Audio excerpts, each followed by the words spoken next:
ধীরে গাড়ি চালাও মান্দা মান্দা নাম এডে কই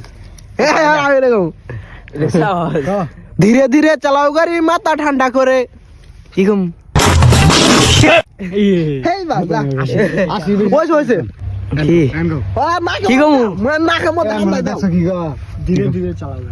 ধীরে ধীরে চালাও গাড়ি মাথা ঠান্ডা করে আশির বেশি টান তুলিলে পড়বে যে খাদে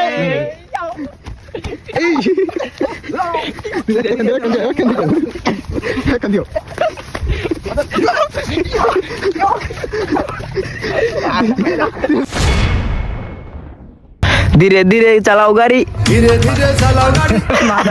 মাথা ঠান্ডা করে আশির বেশি টান তুলিলে পড়বে যে খাদে ধীরে ধীরে চালাও গাড়ি ইঞ্জিন ভালো রবে 80 বেশি তুললে বেশি অ্যাক্সিডেন্ট হবে 100 কিলো যাওয়ার পরে 100 কিলো যাওয়ার পরে রং থাকে আবার স্টার্ট দেবে